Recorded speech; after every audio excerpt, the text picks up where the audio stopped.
Gitara ka yung kilele.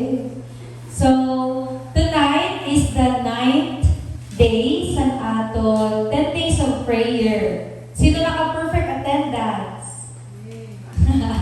Wow! Praise God! Ako nila ako naka-perfect attendance. Kaya ako work sometimes. So, ang aton topic sa dinakagabiyon para sa pang-9 naton na gabi is see and care for the forgotten. So, i-continue naton ang pag-study sa Book of Acts. Ang Book of Acts, di ba, is nang kita sa New Testament. Ng mga chamber, mga matibay rin sila sa Bible. Okay, gina-memorize nila ang books of the Bible. Din ka ibang kita ang Acts sa Old or New Testament. Sa New Testament. After siya sa Romans. So, amin na ang naton study, yan ang nakagabi yun. Before kita magtula, pray ani kita. Let's pray. Dear Heavenly Father, may you please fill us with your Holy Spirit and may Jesus Christ be seen in me as I talk to your people. Thank you, Lord, for tonight. In Jesus' name we pray. Amen. Okay.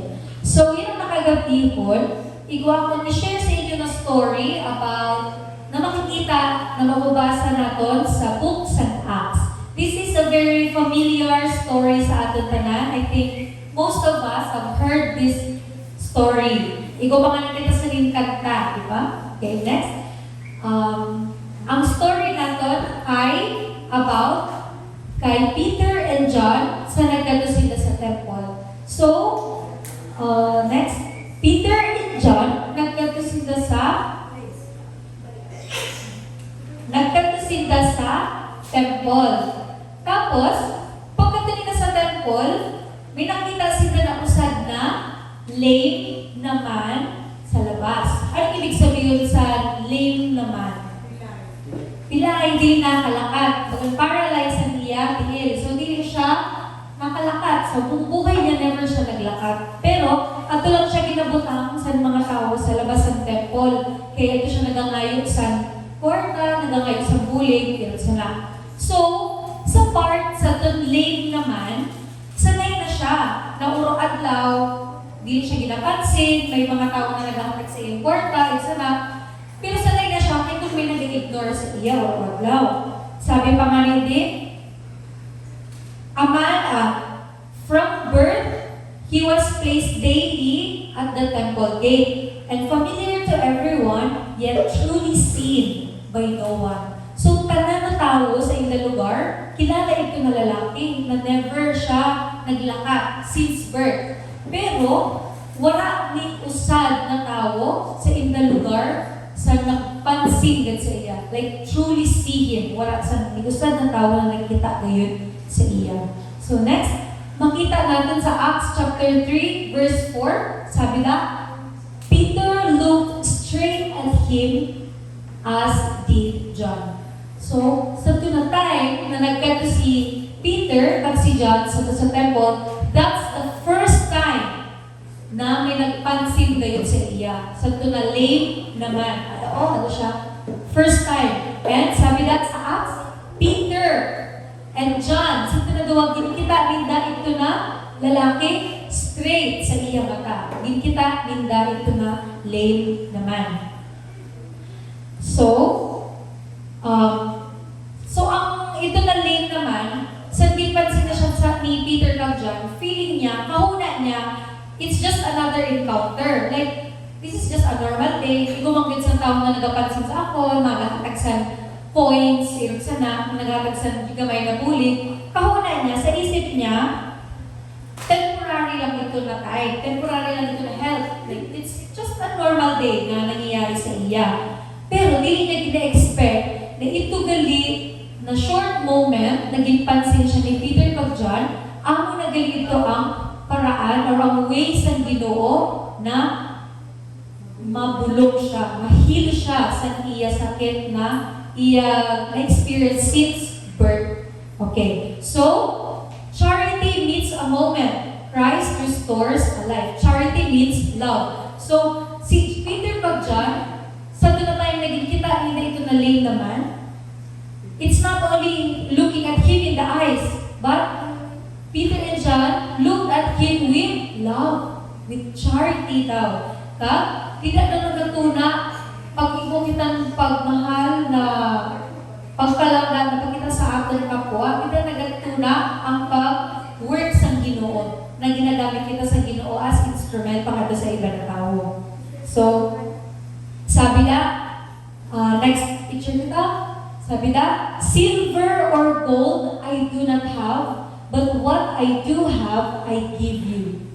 Acts chapter 3, verse 5 to 6, sabi nila ni Peter at John, dito sa lane naman, sabi nila, wala kami portang, wala kami barya, wala kami naihatag sa imo, but igo lang kami sa usab na bagay na pwede mahatag sa imo. Amo lang ang igo kami. Amo ang sabi ni Peter kag ni John. The next, taking him by the right hand, he held him up. So, hawidan ni Peter, ang kamot sa lane naman. Tapos, sabi na, he held him up. Gipuligan niya na magtindog ang lane naman. So, tingin nyo, kung ako ito na lalaki, itong pilay, itong paralyzed na lalaki, pag may magbulit sa inyo magtindog, sa tingin nyo matindog ka mo? Like, since birth, pilay ka mo, never ka mo naglakad, sa tingin nyo matuhod ka mo sa iya or masunod ka mo sa iya? Dili, di ba?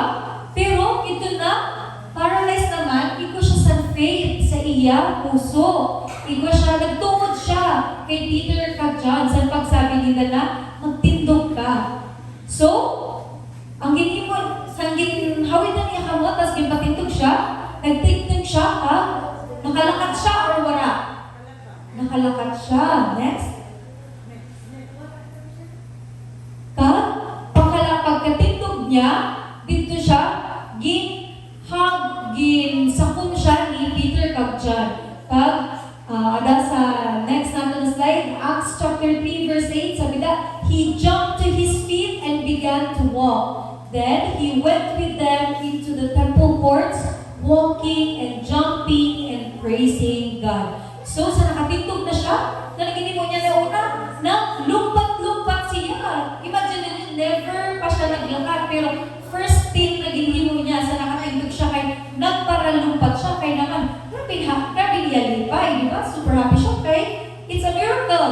Like may milagro na nangyari sa iya. Wala man sa nakahatag si Peter kag John sa barya or skinano na material na bulit sa iya. Pero amin na ang nahatag ni Peter kag John isang na miracle na halik ang Jesus. Kag nagtanto siya sa sulod sa temple. Kag nagparalakat siya, nagparalumpat siya kag praise niya ang Ginoo. So, amin na siya. So, sa stories na ni na lame naman, makikita natin na he was forgotten, di ba? All his life. Ada lang siya sa labas ng temple, wala nagapansin siya. Kung baga ang iba na tao, nakalimutan na siya, or hindi siya ginapansin. Or di nila man iyan need. So, sana na tayo, sa nila story, ginatugdoan kita na paano kita magkita kag magbulig sa itong mga tao na forgotten. Ano ibig sabihin sa forgotten? Nakalimutan na. Sa atong time niya sino man ang forgotten? Sino man ang forgotten sa time natin niya na? Those who are poor, the forgotten in our times were those who are poor, itong mga pobre, walang makaon. Those who are sick, itong mga ato sa hospital na grabe na, duwi-duwi na sila sa hospital o hindi na sakit. Inan malala na, ang iba na tao, kalimutan na sila. Sa mga dili ko na araw, nag-start ako mag-work sa provincial hospital.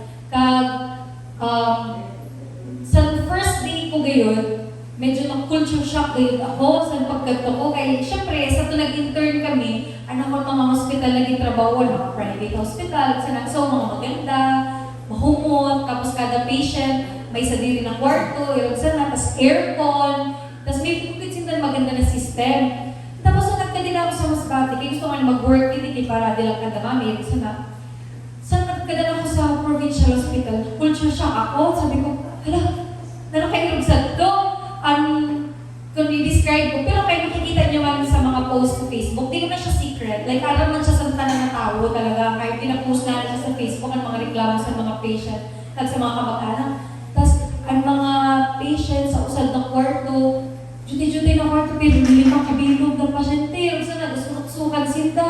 Tapos, kupod pa ng mga bantay nita. Tapos, minsan, pag dumunta ko ng patient, ano na lang sa hallway, nag-star ang mga patients. Tapos, first time ko na pagsulod dito, nakita ko nito yung mga post sa Facebook, pero sa nakita ko siya personally, na-ato na ako, na-culture shock talaga ako. Tapos, dili ko rin ko na ako ng reaction, pero syempre, as a professional, kailangan ko mag-stay calm, like professional. Pero deep inside sa akong utak, sabi ko, hala, naman ito siya, hala, naman ini, uy, kay ikaw, ate, kayo sana, tapos nag-aurang pagkatsa to, ito first time ko, kasi ate siya, tapos sabi ko, grabe, tapos ang iba dito ng mga tao, mga burang, kayo sana, maluwing dito sa yung sitwasyon, kay, irami ng mga burang na yun, hindi na sila nakahiwag, kailangan din sila ng assistance, tapos alas sila sa hallway, kinaagiagian sila sa mga tao, irong sana. So, bagat, maisip mo na, kaluwi man sa to ng mga tao, ang gobyerno gikalimutan ang inda mga ospital, dito wala din naging asikaso yung sana. Tapos na-feel ko as a healthcare professional, sabi ko, paano kaya ako ito? Or kapamilya ko ito na ato sa ito na bed, na ala lang sa hallway, na ginaagi-agihan lang, tapos nagkalakot na, nagkabaho na, mga basura, ada lang sa gilid, mga ilugsa na. Sabi ko, paano kaya ang ilugsa ito na ikaw itong patient, tapos wala mo na feel ang pag-care sa imo, tapos inabagang nakalimutan ka sa imo government, or wala kang ginasikas sa government, ano kaya ito na feeling, di ba? Bakit ginbutang ko na sa dili sa ito sitwasyon? Maybe it's very painful sa ito, kay masakit na nga rin yung pamatsyag, like hindi na nga rin sila okay, tapos iron pa sa ito the environment. Ang ngayon sabi nila, sabi sa mga ka-workmate ko, na imbis maulian ka, bagan makutsyan ka palulalo, kaya sana sabi nila. So, imagine mo, kaya kung ikaw na ito sa inda sitwasyon, di ba? So, those people are forgotten. By who? By our government. Yung sana, the sick, they are forgotten. Sabi tayo, who else? Sino ba ang mga nakalimutan, mga forgotten? The lonely. Inan mga tao na di lang nag-istorya, pero sa indaga puso, grabe ng loneliness na hindi na-feel ng mga ginasabi na depressed na mga tao. Yung sana, na feeling nila, gusto na lang nila kapatay. Mga irong sana na tao. Hello. Ngayon sana ng mga tao, mga lonely or ang mga alone, mga depressed na ng mga tao. Inasinda ng mga tao, sa atong time nila, those are the forgotten people. And kita, kuno ng Christians, kaya kita ali sa simbahan, kaya kita nag-aaral, nagpamating sa mga message, kaya para kita mag-remember sa inda. Just like Jesus, di ba, Diyos na siya, pati siya sa langit, pero nagkadi siya sa mundo, nagkadi siya sa earth. Kaya gindumdum kita sa atong Ginoo, kay palangga kita niya, gindumdum kita niya, gusto kita niya i-save. So as Christians, kailangan na natin i-mirror, himuon kung ano ang ginhimo ni Jesus Christ dati. Nagkadi siya sa mundo, di naman para magpa-serve sa tao, kundi para siya mismo ang mag-serve sa tao. Kaya wala kita kalimutan sa Ginoo. Yung kita sa nakapalangga sa Ginoo. So, next, ini siya na Zahari, amin na siya among graduation name sa 2025, nag-graduate ako. So, di ba pag nag-graduate ka mo, ikaw ka mo saan bagat name? Amin ni batch, Irugsali, batch, Zahari. Amin ang among name. So, sa nakita ko na akong topic yan, sabi ko man, relate ko ako sa kay ginagihan ako ni Zahari means, it's an Arabic word. Ang meaning sa Zahari kay God has to remember. So ito na mga sa graduation namon, ang speaker, sabi sa speaker, tanan nakapoy naton sa 4, 5, 6, 7, 10 years sa pag-eskwela. Kaya may mga working students na dugay-dugay makagraduate. So na 10 years nag-eskwela sila. Ito na 10 years naging spend nila sa pag-eskwela. Every day sa to, wala sindaging limutan sa Ginoo. God has to remember. So, sa nakagabihan natin, ang appeal sa atin sa Ginoo, i-short man lang the message ta, kaya focus kita sa prayer. Ang appeal sa atin sa Ginoo is, He is calling us not only to see, but to care. Kaya di ba pag paglabas kita, paglabas na dito sa simbahan, makikita na talaga ang mga pobre, ang mga lonely, ang mga may sakit, makikita ka. But the Lord is telling us not to only see them, but to care for them, to remember them. So ano mo nga yan sa aton, mga kaigsunan? Who will you stop for at the gate?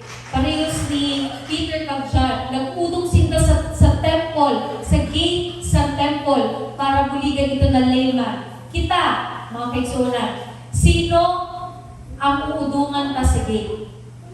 Who will you stop for at the gate? And what will you give them in the name of Jesus? Na naman ang himuunta para sa inda in the name of Jesus. Kung si Peter kag si John, ginbulong nila ito na lame naman, ito na lalaki na never nakalakad buong buhay niya.